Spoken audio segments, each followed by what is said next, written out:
pangalawang bahagi tayo nung pinag-aaralan natin ng nakaraang linggo. At ito yung mga nakikita natin. Kumbaga, dumadaan talaga halos araw-araw sa mata natin, sa tenga natin. Yung mga nangyayaring patindi ng patindi, yung kasamaan sa paligid. Diba? Kumbaga, why daw? Kasi sabi ng Lord, ito yung isang bagay na mangyayari. Extreme. Kumbaga, malalaan bago dumating ang Lord para kunin yung kanyang anak. So ito yung something na habang tumitindi pala ang kasamaan sa mundo, nire-remind lang tayo ng Lord na mas lalo tayong mga kumapit sa Kanya. Kasi yun naman ang tendency natin, pagka nagkakaroon ng mga challenges, problema, mga sakuna, pagkakasakit, may kasamaang ginawa yung mga mahal natin sa buhay or sa labas or saan man, sa trabaho, sa eskwelahan, ang tendency natin, di ba, mag-pray sa Lord, kumapit, maalala na Lord, help. Noong nakarang lumindol, alam natin marami na naman tumawag, di ba, diretso sa mga palabas. Isa lang naman ang lagi nababanggit ng tao, Diyos ko po, huminto na. Matanda, bata, lalaki o no, mapapanood mo sila, talagang wala silang masulingan. Pag umuga, talagang tumitigil sila. Makikita mo silang tumatakbo ng labas po. Pero pag umuga, talagang wala eh. Nai-stuck sila dun sa place na nandun sila. At nakita nyo rin siguro yung nakaraan dun sa lugar ng may Jollibee. Diba? Nakita nyo rin po na napanood ko yung front eh. Kumbaga, nakalabas na po yung ilang crew.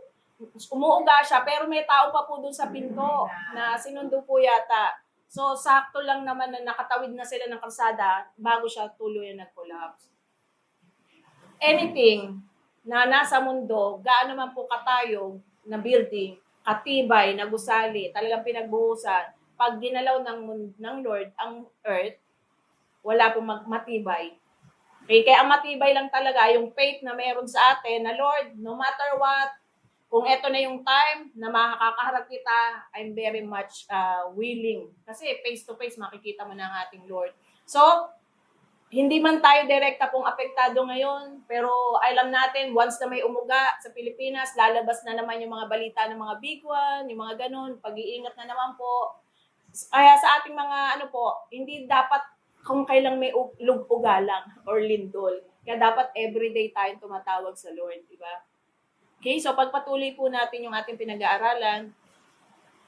So hindi lang daw po tayo nakatingin dito sa paligid natin sa culture na nadidecay, kumbaga palala ng palala. Actually, nakikita natin judgment mismo ng Lord. Diba? Ito yung judgment ng Lord na hinahayaan na niya ang tao doon sa kasamaan na meron siya. Sabi diyan, and since they did not see fit to acknowledge God, hindi nila kinikilala ang Diyos, hindi nila sinusunod ang Diyos, ano ginawa ng Lord? God gave them up to a debased mind. Hinayaan nila siya doon sa masama nilang pag-iisip. Sige, gawin nyo lahat ng mga gusto nyo gawin.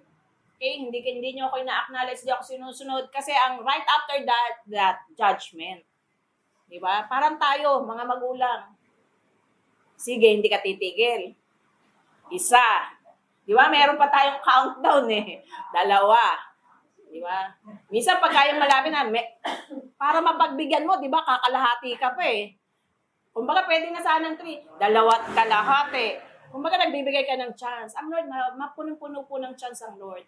Pero sabi ng Lord, once na hindi mo na-acknowledge ang Lord, hindi, darating ang time, siya mismo ang hahayaan ka niya dyan sa ginagawa mong hindi maganda, para paggagawad niya ng parusa ay marapat. Diba tayo man, okay, nakatatlo ka na, namamalo na tayo, diba? Kumbaga sa Lord, ganun din. Sige, hindi mo yan titigil, ito ang katapat ng iyong pagsuway. Okay? So, ibig sabihin nung God gave them up, parang prisoner na binigyan na ng Lord ng sentensya. Diba? Alam natin, pag na-sentensya, na yun na yun.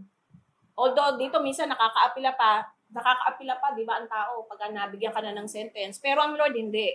Once na naubos yung chance na yon sa isang tao, igagawad na ng Lord, ano man na yung kanyang dapat na ano. So, when man consistently abandon God, He will abandon them. Ito yung nakakatakot. Na ang Diyos mismo, hayaan ka na. Di ba? Ibig sabihin po nung hayaan, dati nararamdaman ko pa yung conviction na dapat nagpe-pray ako. Dapat dumalo ko ngayon kasi Sunday. Parang hindi ko na siya nararamdaman. Parang normal na lang sa akin na ang linggo, lilipas lang siya, Lunes na naman. Huwag tayong marihati sa ganun. Kasi baka mamaya, lalo na sa unbeliever, dumating tayo sa puntong hindi na natin nararamdaman yung conviction na yun. Why? Kasi eto na po. Di ba? Hinayaan na ng Diyos na manatili ka dyan sa ano mo dahil inaantay mo na lang yung judgment or yung parusa. Okay? Pag sinabi pong debase, ang ibig sabihin po niyan, tinest ng Lord yung kaisipan ng tao and ang nakita niya worthless, useless. Ano man ang panukala, gaano man katalino ng isang tao po, marami pong gumagawa ngayon ng batas, mga matatalino po yun. Di ba? Mga abogado, hindi ka naman makakagawa ng batas na walang laman to. Pero nakita nyo ba kung ano ngayon yung mga ipinapasa nilang batas? Mga batas na laban direkta sa sinasabi ng Lord. Itong buwan lang na to, nakita naman natin sa balita uli, di ba? Yung mga pagkakasal na naman. Mga nakaabito, hindi ko alam kung anong religion meron yun, pero sa kanila, ang tawag nila doon sa ginagawa nila, Holy Union. Di ba? Direktang paglabag sa sinasabi ng Lord. So once ng Lord tinest ka, tinignan ano laman ang isip mo, gaano ka pa mang katalino, kung lahat yan, hindi may paglabag sa sinasabi ng Diyos, makikita ng Lord yan, worthless yan, useless. Kaya nga sabi ng Lord, yung katalinuhan daw ng tao, kamangmangan lang no, sa harapan niya. Okay? So, nandito po tayo ngayon, iniintindi natin na yung nangyayari sa atin na global rights, mga pinaglalabang karapatan, ay lawlessness sa harap ng ating Lord. Hindi siya social trend lang na uso lang yan ngayon. Baka next week o next year, hindi na yung uso. No. Kumbaga, yan na po yung natural evolution ng society nang ibig sabihin, pasama ng pasama ng pasama. Ang sabi ng Biblia po ay gano'n ang mangyayari. Hindi po bumubuti ang mundo, kundi sasama siya ng sasama. Okay, welcome po. So, hindi lang siya pad, yung uso-uso. Sa atin kasi, di ba, minsan uso yung pantalon, paulit-ulit yung pantalon napansin nyo. Kaya minsan hindi ko na lang ipinamimigay kasi hindi babalik din uli yung malalapad ang gilid. Tapos babalik na naman yung maninipis dito. Ano pa tawag doon? Skinny. Kumbaga bibili ka na naman ng set. Actually, ang ginawa ko po, tinatago ko po para pag lumabas yung parang bell bottom na naman, sige, labas. Pag straight cut, ngayon kasi hindi ko masabayan kasi parang ang luluwang masyado. Parang palda. Kumbaga siguro talaga may binabagayan din lang talaga. Hindi siya akma sa edad. Okay? So, ibig sabihin, hindi po siya katulad nung ganun na ang damit papalit-palit. Ito pong nararanasan natin na kawalan ng pagsamba sa ating Lord, ng pitagan sa ating Lord, dire-diretso siya. Okay? Kasi ang Diyos ang nagsabi. So, the lawless world is being groomed to embrace Antichrist. Why? Meron kasing pinaghahandaan na once na lumabas ang Antichrist at mag-utos siya na mga ungodly, ready na ang tao. Na okay lang niya, sanay na kami. Di ba? Pagka nakasanayan mo isang bagay, hindi ka nalalaban doon. Susunod ka na lang doon sa agos. At maraming mga bagay dito sa mundo na minsan wala tayong karapatan para tigilan. Sabi ko nga sa inyo, katulad nung lagyan tayo lahat ng number nung COVID, wala tayong choice. Pero naging matalino tayo, alam naman natin, hindi pa naman yun ng Pero yun yung klase ng sistemang gagamitin. Kung tayong mga Kristiyano, walang choice, hindi ako makabili, hindi ka makapamalengke, hindi ka makapasok dito kung wala kang number na yon. Yung pong sistemang yun, unti-unting ginagawang normal sa society natin. Hindi, okay lang yan. Pagka nga may passive code ka, kada December, meron ka, di ba? Yun lang pinapakita. Di ba? Wala namang masama. Nakakatanggap ka. Pero yun po kasi ang sistema na gagamitin ng Antichrist to unite at magkaroon ng control. Sabi po yun sa Biblia, kailangan niya kasi makontrol ang buong mundo. Okay? The world is being desensitized to evil. Parang sa kanila, yung masama, okay na yan. At yung okay, masama para sa kanila. So nababaliktad even yung kaisipan ng mga tao. Dahil sila ay kinukondisyon to rebellion and to reject all godly authority. At minsan nga, madalas po, ang church, pag hindi po nagbantay sa loob ng church, minsan nakakapasok sa church itong mga ganitong mga practices na ayaw ng Lord. Okay? Mamaya papakita ko sa inyo isa-isa yung mga example na to-tolerate ng church at ayaw ng Lord noon. Kasi ibinukod tayo ng Lord eh. Supposedly, dapat iba ka. Hindi ka kakapareho nung nasa mundo. Kung ang mundo nagpa-practice nito, dapat ang anak ng Diyos hindi. Paano pag tinignan ng Lord? Pareho lang naman to eh. Di ba? Ang pagkakaiba? Kailangan may pagkakaiba. Kasi kaya nga tayo chosen. Sabi doon, we are a chosen generation, a royal priesthood. Ibinukod tayo para one day nakukunin tayo ng Lord, matik. Di ba? Mukhang panlangit na ba tayo? So far, di ba? Dapat nagmumukha na tayo. Hindi naman mukha tayo anghel. Di ba? Pero yung ugali natin, habang lumalapit po tayo doon, sa panahon na yon, nagiging mas panlangit yung ating mga pag-uugali. Hindi tayo napapadamay. Instead of calling for repentance, ang inaano ng church kasi ngayon minsan relevance. Okay? Ano sasabihin ko sa mga tao? Ano ang ipipreach ko sa mga tao? Ano ba interesado sila? Okay? Eto na ngayon ang karamihan. Kung ano yung interesado, baka kasi pag pinreach ko itong patungkol sa repentance, hindi na bumalik yung mga yan. Pag pinreach ko yung patungkol sa kasalanan, hindi na yung gusto nilang marinig. Nasa Biblia po yan. Darating ang time, ang tao ang hahanapin yung gusto lang marinig. Okay? Ano yung relevance? Pero ang sabi ng Lord, hindi yung relevance ang gusto ng Lord. Okay? God doesn't need a church that's relevant. Ano ba yung uso ngayon? Diba? Kaya kung makikita niyo po, minsan may mga gawain na uso ang parang rock and roll. Ang pastor mukhang rock and roll. Yes po. Ang pastor, ang daming tattoo. Tapos nakabihis na kala mo, mag-nightclub. Kasi yun ang uso para makahatak daw ng kabataan. Okay? Nasa na po yung church na yun? Tandaan po natin, hindi natin mamamak ang Lord. Hindi komot nasa loob ka ng church, nasaan yung church ka. Kung nakikita ng Lord na kaparu-parusa yung ginagawa mo, yung ilang nabanggit ko sa inyong pastor na yun, wala na sila sa lugar, hinahabol sila ngayon ng patas. Okay? Kasi maraming sinampang kaso laban sa kanila.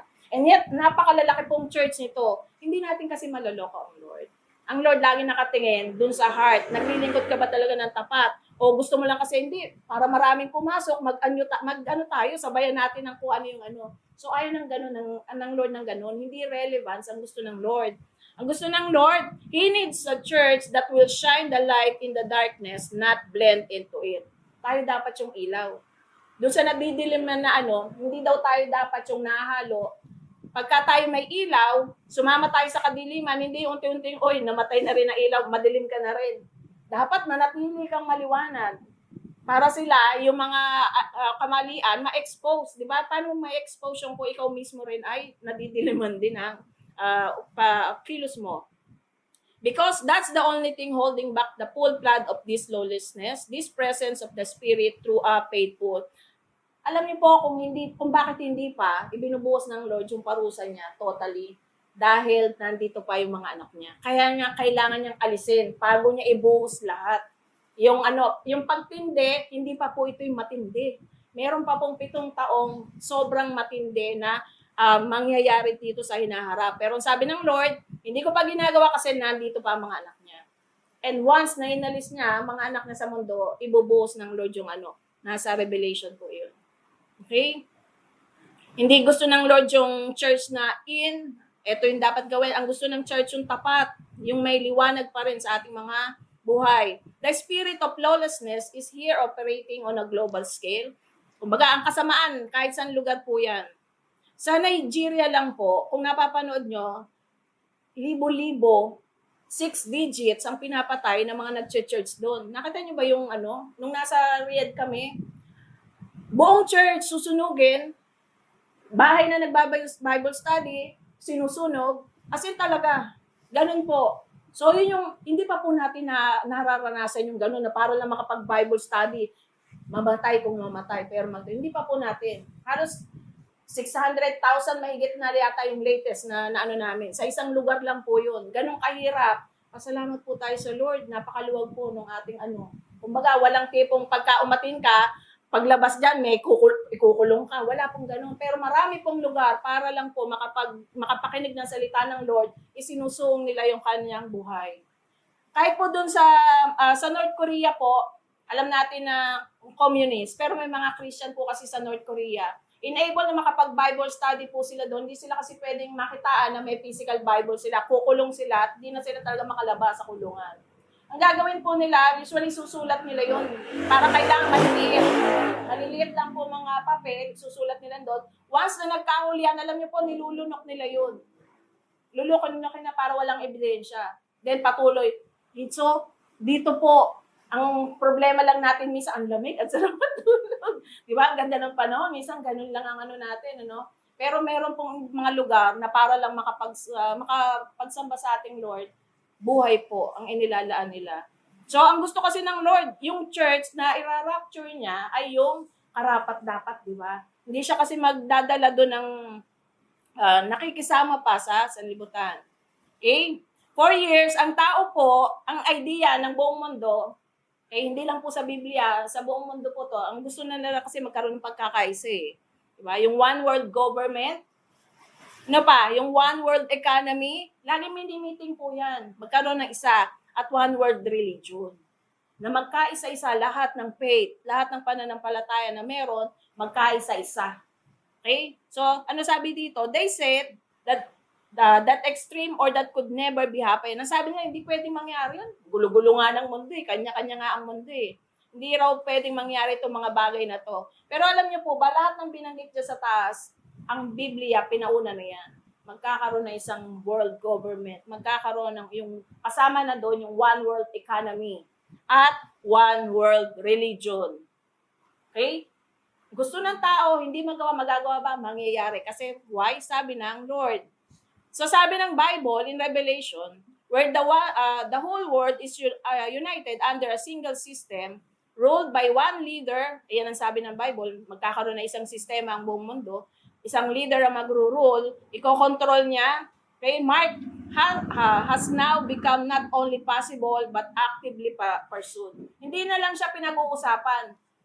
Ginagawa na po actually ngayon yan, na pinagkakaisa nilang economy, pinagkakaisa nila yung mga leadership, kaya nga nagbubuo sila ng mga grupo-grupo, even ng religion po. Okay? Mark, bakit? Pagka ganyan ang sistema, may isa na lang mag-handle, ano yan? Convenient yan. Wala ka na masyadong iisipin, mababawasan yung mga corrupt. Di ba? Kaya nga gusto nating magkaroon ng sistema na lang ng isa para wala nang dadaan sa table ni ganito, sa table niyan. Di ba? Online na lang. Okay yan, para sa ikasusulong yan. Eto po mga bagay na to, pag re-ready to, para pagdating ng Antichrist, nakahanda na yung sistema. So, sino bang ayaw nung ganon? Oy, isang pindot lang, ando na lahat. Hindi ko na kailangan pumunta ng City Hall. Dadaan pa kasi ako sa table nito, sa table niyan. Nakapagbayad na po ba kayo, naranasan niyo na magbayad ng amilyar dun sa online? Meron na po kasi noon. Yung hindi mo na kailangan makipag-usap sa tao, meron na po sila noon. Yung business permit, hindi pa ganun yata ka full force, pero yung isa madugo po kasi yun eh. Marami talagang corruption po yun. Building permit. O baka alam niyo na po yun, yung mga istorya po yan. Marami kasi. So para sa atin, hindi. Pag isang sistema na lang siya, di ba? Wala ka nang dadaanan, okay. So ayun po, ang bentahe kasi ng anuman sistema na binubuo sa mundo, conveniente. Okay? Example, I think meron tayo, pero sa UAE, sa Dubai, meron silang ganyan. Last year pa yan, na kung saan lahat dun sa card na yan, digitally, okay, biometrics ang tawag. Siguro alam niyo naman yung biometrics, uso na sa atin yun ngayon. Pag kukuha ka ng ID or dun sa botohan, di ba, may biometrics, kukunin lahat yung ano mo. Okay, di ba? At least kung wala naman akong kamukha, wala naman makakapagbukas ng ano. Hindi ko lang malaman kung bakit pag po ako nasa abroad, kasi siya po yung anak ko po ang in charge para doon sa mga finances ko, yung mga banking ko.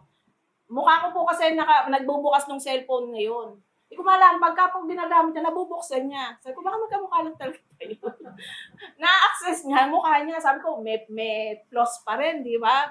Kasi for some reason, nakalimutan kong i-ano yun. Sabi niya, mami, hindi, nabuksan ng mukha ko. Okay? So, andito na po tayo sa anong yan. Kumbaga, wala na tayong ano. So, sa UAE po, yung banking, healthcare, lahat po yan naka-attach na dun sa isang sistema na yon. Yung pong Philippine ID, ano nga tawag doon? National ID, di ba? Ngayon po, nasa IGOB na, nandun na po pala ngayon ang SS, ang PhilHealth, lahat, pag-ibig, nandun na siya sa isang system. Okay? Di ba conveniente? Hindi ka na pupunta ng iba't ibang sangay, conveniente. Okay? Eto, normal na rin po yan. Na nagbabayad sila dahil may chips na sila. Meron silang chips. That's normal already. Hindi na po yan yung tipong Noong una, pag napapag-usapan po yan, nakakatakot yan. High school ako, pag napapag-usapan po, hindi, may parang gasing bigas daw, ilalagay sa ano, huwag kayong mag-ano nun, kasi nakakatakot. Ngayon, hindi. Nakakatuwa para sa maraming tao yan, kasi convenient. Walang ID, walang card na pwedeng nakawin. Okay? Walang card na pwedeng maiwan. Nakalimutan ko yung card ko eh.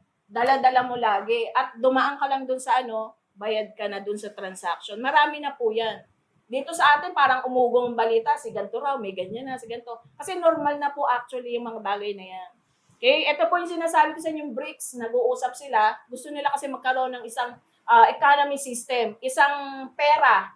Okay? Na ang unang purpose nga niyan, hindi kasama dyan ng Amerika, ay pabaksakin ng dollar. At kasi alam naman natin, sa lahat ng conversion, dollar ang ano, di ba? Pera natin, pera na ibang bansa, dollar ang pinag-uusapan, doon tayo nakapantay lagi sa dollar. So, ang BRICS, nagpo-form din po sila para doon sa isang economy, kasama dyan ng China. Okay, yan po yung, I think yan yung Britain, Russia, Indonesia, Brazil, Russia, Indonesia, China, Saudi Arabia na ba yung S? Yan, basta yung, anong yan. Okay, anyway, nasa balita po yan, pwede nyo i-search. Okay?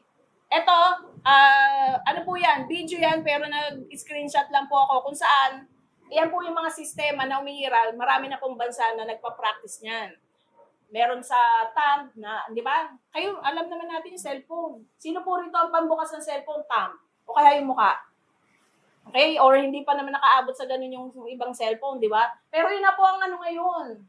Tatapat mo yung mukha mo, bubukas na yung cellphone mo.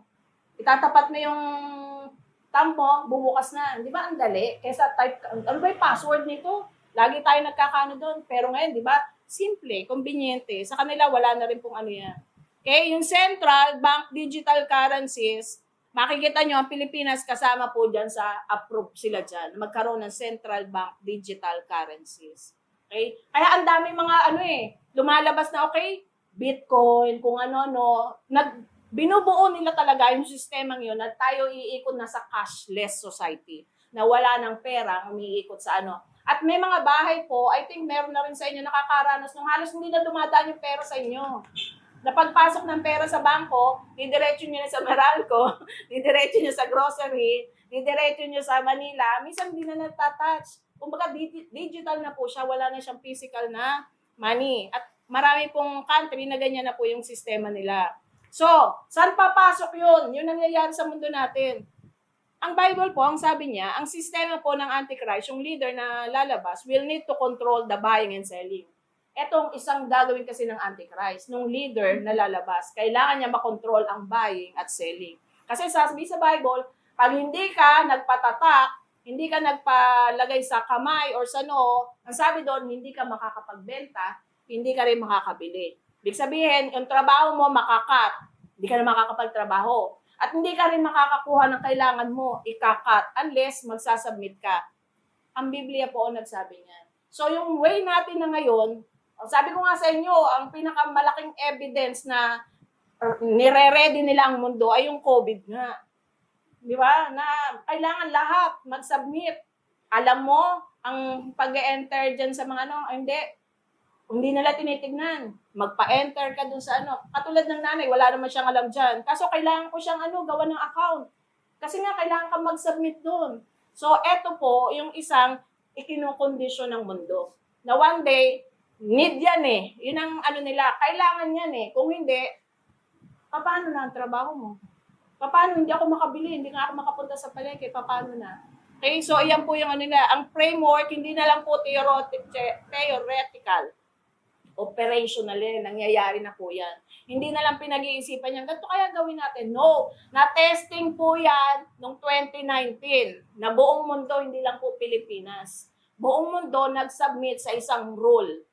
America, Europe, lahat, Pilipinas, Asia, lahat nag-submit. For some reason, tigil lahat. Okay, walang lalabas. Lahat. Ano pa yung isang na-testing nila? Lahat magmamask. May nakita ba kayong walang mask noon? Hindi ba? Hindi. Huwag kang lumabas. Sa loob nga ng bahay, nagkakatakutan, nagmamask ka rin kahit nasa loob ka ng bahay. Testing, yes. Kaya nilang gawin yung ganong klase na mapasunod po ang buong mundo. Okay? Ito yung pinupush nila at marami na po yan. No cash, sabi ko nga sa inyo, digital na, yung mga pagbabayad. Sa Riyadh po, minsan meron kasi akong nakukuhang may allowance ako, may pera ako. Tinatry kong bumili. Minsan, ang saya ko pa eh. Sige, diyan ka na ako magbabayad. Tapos mamaya tatawagin ko rin po si pastor kasi daddy ayaw ng cash. Okay? Marami na po dun sa Riyadh na hindi tumatanggap ng cash. Kailangan card. Okay, parang natatago na talaga yung yung cash.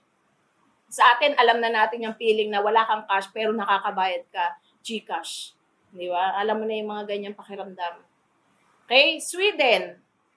Angat na po sila pagdating dun sa Marami po na sa kanilang namamamaya na meron silang mga chips. Okay? Why? Yung microchips na yan, nandyan na kasi yung credit cards nila, yung pagsakay sa train, mga susi sa bahay, even pagbili ng kape, okay na yan. Sa mga train sa kanila, ganyan na lang yung pagbabayad nila. Dati kasi, pagka sinabi mo, may nag-ano doon ng, parang meron na siyang baon dito. Di ba? Pero ngayon, di ba? Hindi na. Para sa kanila, mayaman na yung bansa nila pagka meron na silang ganyan. Angat na yung bansa nila, hindi na third world. Okay? Kahit sa kapihan, simpleng kapihan po, ginagamit na rin po yung ganyan. Okay? Ito po, video yan. Hindi ko na lang inano kasi masyadong heavy yung file. Babae po yan, tuwang-tuwa yan. Kakakabit lang po sa kanya kasi nung armpit. Talagang happy-happy po yung babaeng yan. Ikinat ko na lang po. Pero makikita niyo yan, pag i-search niyo po yan sa Google, regarding Sweden, mga microchips, normal na lang po sa kanila yan. Okay? Cashless society, dito nga makikita natin, Pilipinas, green. Yung mga okay sa cashless society. Yung mga ibang pula po dyan, I think hindi pa yan masyado nakakapag-practice doong pagiging cashless. Okay? The only, na lang natitira? Since nakikita na natin lahat, nag-groom na. Sistema ng gobyerno, sistema ng pinansyal, nag-groom na. The only thing missing is the man who will step into that power. Yung tao na lalabas, which is yung great leader para mamuno dyan sa sistema na yan. And let me remind you, sabi dyan, he can step in until the church steps out. Makakapasok lang po yung leader niya pag wala na ang church. Kasi yun na po yung 7 years. Pag lumabas po yung leader niya, yun na po yung 7 years. Kailangan alisin na ng Lord ang church. Okay? At prayer natin talaga, nakasama po tayong lahat dyan sa yan, pag nangyari ang bagay na yan. Okay? So, hindi po coincidence yung nangyayaring crisis ngayon. Kasi pinupush ng tao, pag may crisis, napupush ang tao na sumunod sa batas. Di ba? Pag may kaguluhan, kung ano yung sabihin ngayon ng gobyerno, eto gawin nyo. Pag sinabing, kuhain lahat yung mga ari-arian nito, mga taong to, kayang gawin ng gobyerno yon. Pag sinabing, 2 months, kayo nasa loob ng bahay, hindi kayo makakalabas, wala tayong nagawa. Right? Pag may crisis. Pagka po nagkakaroon ng problema sa health, sa economic collapse, environmental fear, ay nagkakaroon ng takot ng tao, is being used to convince the masses that we need a unified system. Diba? Nakukumbinsi kasi ang tao na, okay, dapat talaga may isa na lang Kasi sa bansa namin, puro kurakot. Kumbaga, willing na nga tayo minsan mag-submit May mga nababasa pa nga ako doon na sana nga sakupin na lang tayo ng may nabasa pa ako ganun para daw tayo ay bumuti. Ibig sabihin, pag may crisis po, may kaguluhan, madaling kumbinsin ng tao. Okay, na ito para mas maayos yung Ito po ang nangyari nung COVID.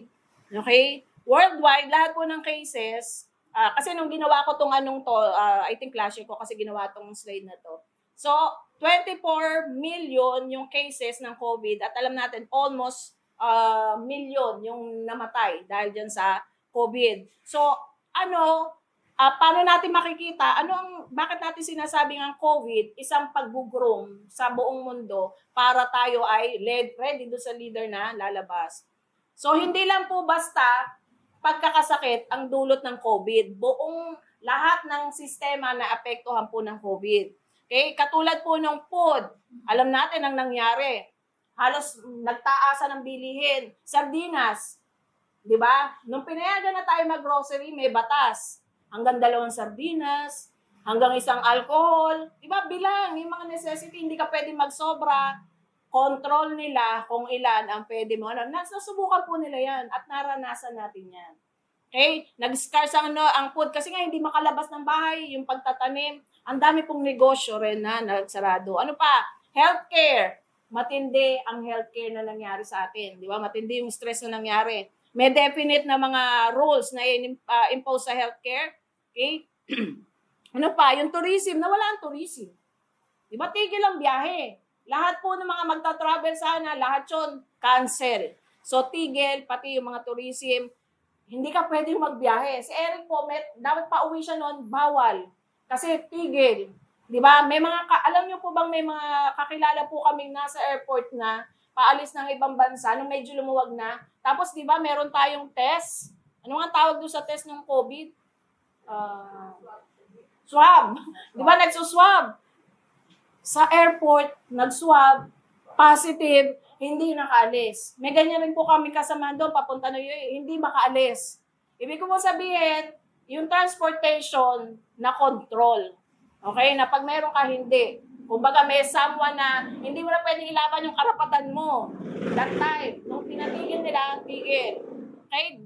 Sabi dyan, even depression, mataas ang depression kasi nga natin, nawala ng trabaho, karamihan.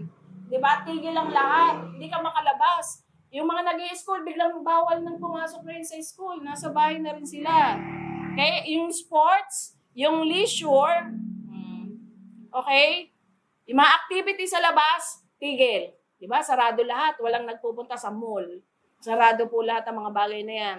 Ano pa? Yung environment, eto lang nga medyo nakaganda daw doon, yung pollution, nabawasan. Kasi tahimik lahat ng tao sa loob ng bahay, walang kumikilos. For the meantime, di ba, umayos daw yung natin.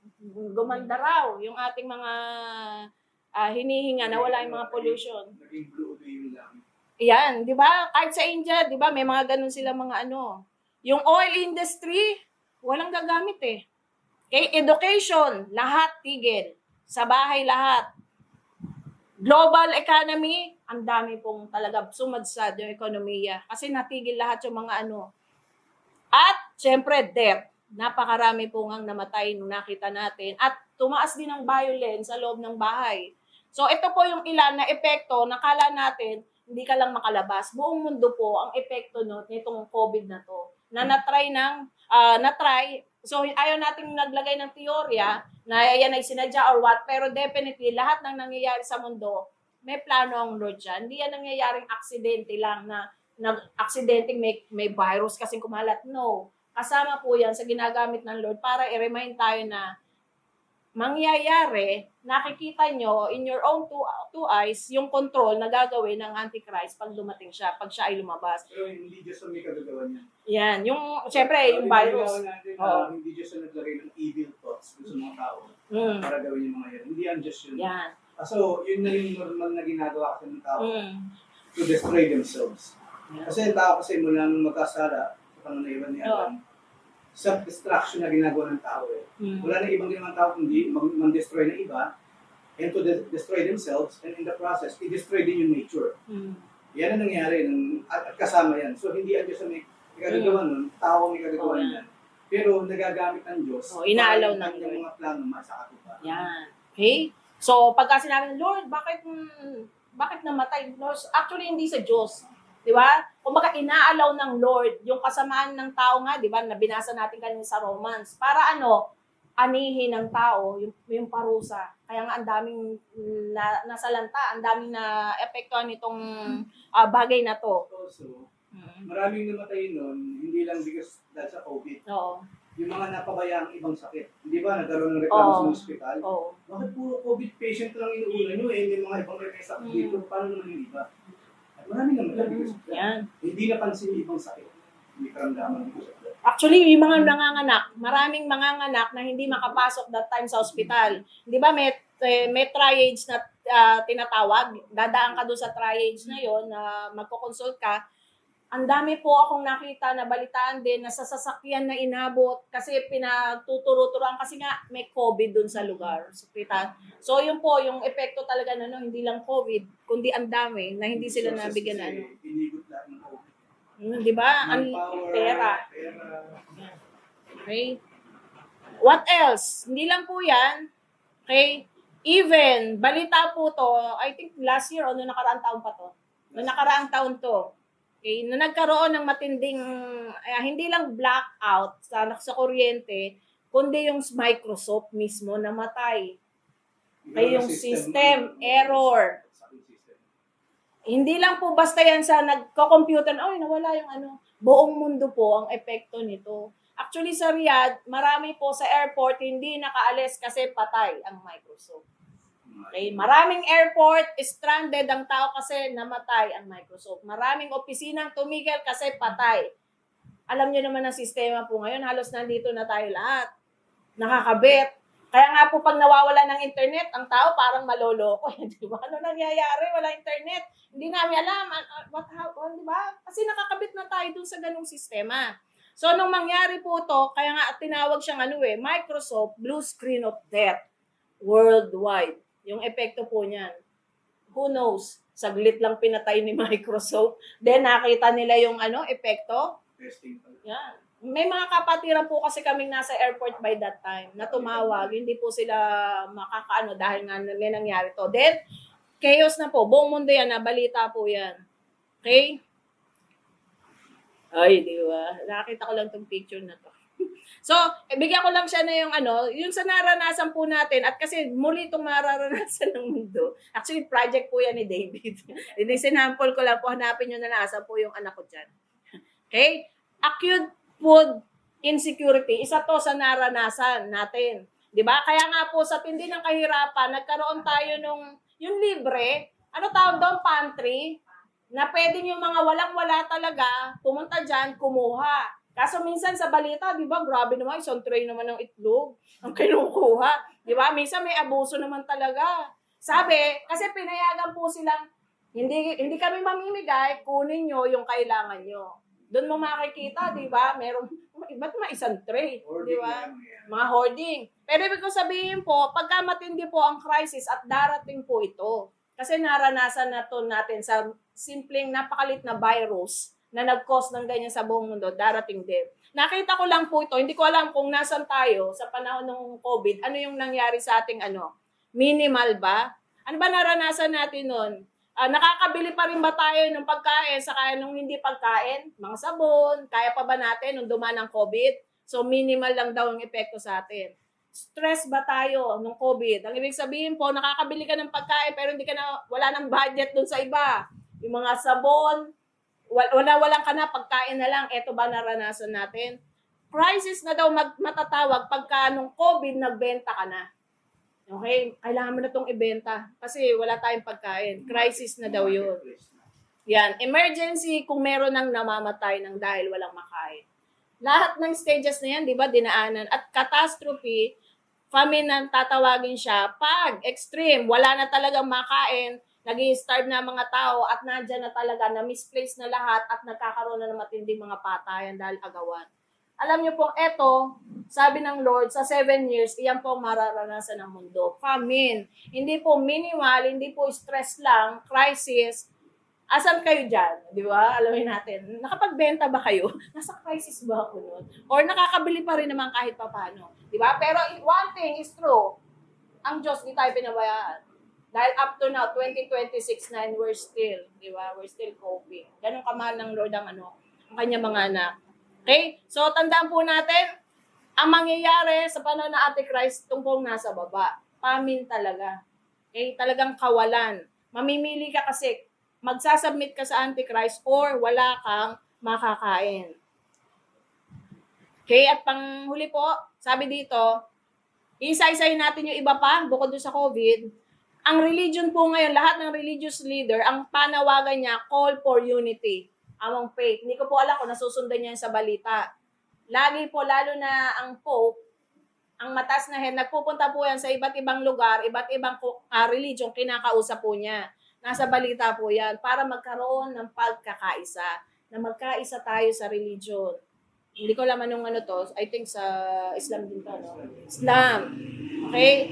May mga meeting po sila para yung religion na sinasabi nila ay magkaroon ng pagkakaisa-isa.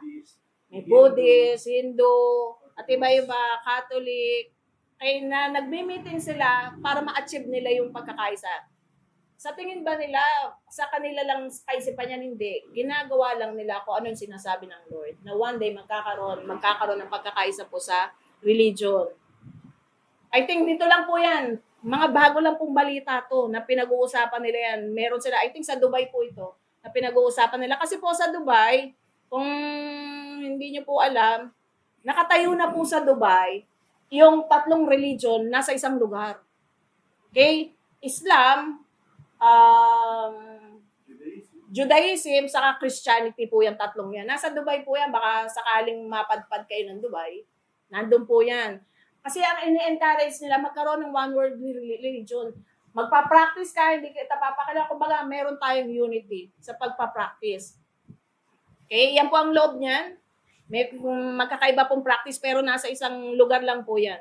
Meron na rin po sa ibang lugar niya, na kung saan isang building lang, nakakapag-practice silang 3. Why? Ipinopromote kasi nila yung unity sa ano. Pero ito po, tandaan natin. Okay?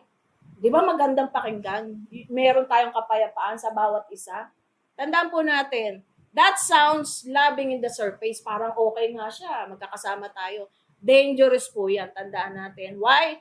It's dangerous beneath because the Bible is clear. Tandaan natin, maliwanag ang sinabi sa Bible, meron lang isang pangalan na ibinigay under heaven na kung saan tayo maliligtas. Ano ang name yon? Kaninong pangalan yon ibinigay para tayo maligtas? Hindi alam ng class ko. Yan.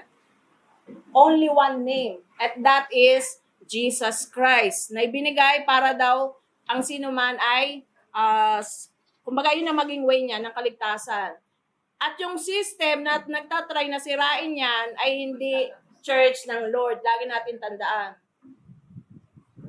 Ang religion na nagsasabing si Christ ay tao, ang religion na nagsasabing si Christ ay propeta lang, na si Christ ay, kumbaga, mas lesser, doon sa sinasabing iba po yan sa sinasabi ng Bible na ang sabi sa Bible, si Jesus ay Diyos na nagkatawang tao. So, yung mga religion po na pilit nila pinagkakaisa, iba po ang paniwala nila sa kay Christ. Paano mo ngayon yan pagka sasabing iisa yan? So, wag po tayo doon magpapalin lang. Kahit sabihin nilang, ang ganda nga nito, mapayapa. No. Pagka si Christ ay tao lang sa kanila. At alam natin, may isang malaking religion na hindi tinamaan ng lindol, na para sa kanila, si Christ tao lang. Okay? Iba pong relihiyon yun. Okay, sabi ng Bible po, isa lang ang pangalan na ibinigay sa silong ng langit upang ang tayo maligtas, kundi ang pangalan ng ating Panginoong Hesus. No more, no less. Okay, so maging maingat po tayo doon. Hindi ko peace. Okay, makikisama na po tayo. Kung hindi ganun ang pagkakilala kay Christ, hindi po tayo dapat umayo doon. Okay, so next week po, itutuloy natin yung kasunod at mahaba pa po to. Mga nangyayari pa rin po sa ating mga paligid yung pag-aaralan natin.